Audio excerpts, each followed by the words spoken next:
Hi everyone, today I am beyond excited because I'm going to be showing you how to make this square balloon garland arch. Hi, I'm Melanie from Balloon Artworks and I'm a full-time balloon artist here in the UK. Fully inflate two 11-inch balloons and then downsize them using your sizing box to 6.5 inches.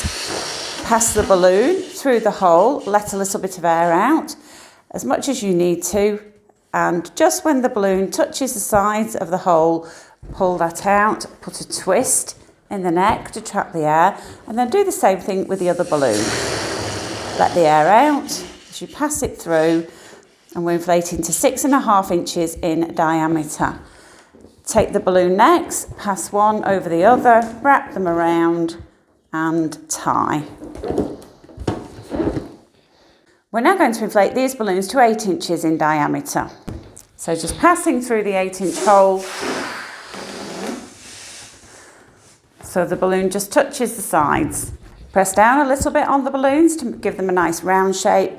Pass the necks over one another, wrap around twice and tie. I'm using 5-inch balloons now and I'm going to inflate this with 3 strokes of the hand pump. 1, 2, 3. And round off. So that is approximately 4 inches in diameter. 1, 2, 3, inflate the next one, round it off. To save time and effort and be kind to our hands, we're going to tie the balloons directly together to form a duplet. So inflate all your 5-inch balloons to this size. So I'm taking my duplets, which are inflated to between 8 inches and 6.5 inches, and then just connect them together at the centre, wrap the necks together at the centre to form a cluster of 4 balloons or a quad. Then I'm taking 2 quads and connecting them together at the centre. So just pull the balloons from one quad through the centre of that other quad, and then 2 balloons from the lower quad, just cross them over, and that's going to lock those 2 quads together so they don't come undone. I'm using this pipe and drape system, which is a professional grade system, and I've set it to 6 feet. It's got a very helpful gauge here which tells you exactly what height you're set to. So I've set it to 6 feet, and the measurement is, it's from 6 feet to the top, from the top of the bar to the floor, and 6 feet between the insides of each post, which means that when you've got your balloons on this, it's going to be quite a bit bigger than 6 feet because your balloons will come higher up here and they will come out here.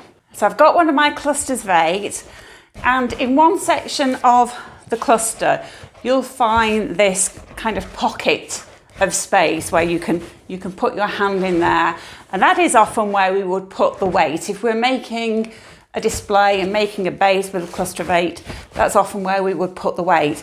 It's this area that I'm going to wrap around this pole because this is quite a thick pole. So that's the area that I'm going to use to wrap around the pole. Just position your cluster of 8, take 2 of the balloons, and I'm going to swap these 2 balloons around.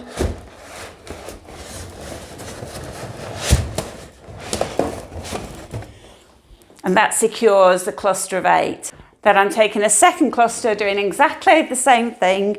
That space there, that's where we're going to put the pole in between the balloons. So pull that in, push it down and wrap 2 balloons around.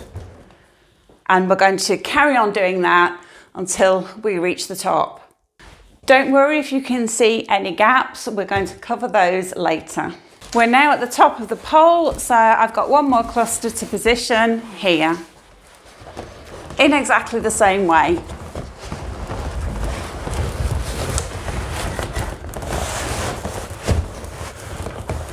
I'm now going to add clusters of 8 to this side in exactly the same way. Now we've got the side poles packed with clusters, I'm now going to add clusters to the bar across the top in exactly the same way.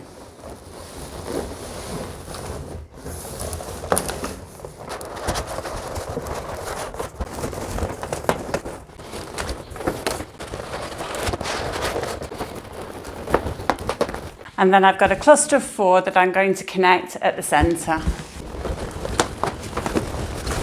I've now got some clusters of 4. I've got a 260. I'm just going to wrap that 260 around those balloons and then just tie a knot.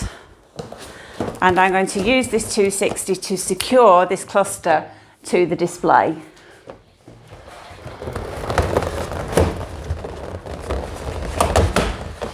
So just pull that 260 into the balloons at the back and wrap around in a figure of 8 motion a few times. I'm also adding a couple of clusters of 4 to the base.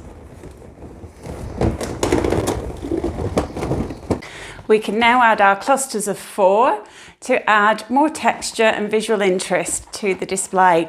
So I've connected one cluster to a 160 or a 260. If you haven't got the 160s, don't worry. 260s work just as well. Wrap the other end into the other cluster and you've got this nice stretched cluster that we can add very easily to the display.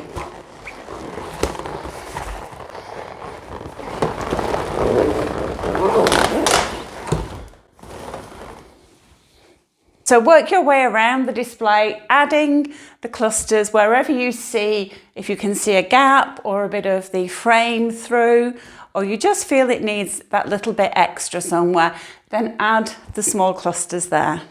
And from time to time, you will need to step back from your display and view it from a distance just to make sure that you've got your clusters positioned in the best locations. I'd be so grateful if you would give the video a like and subscribe to my channel.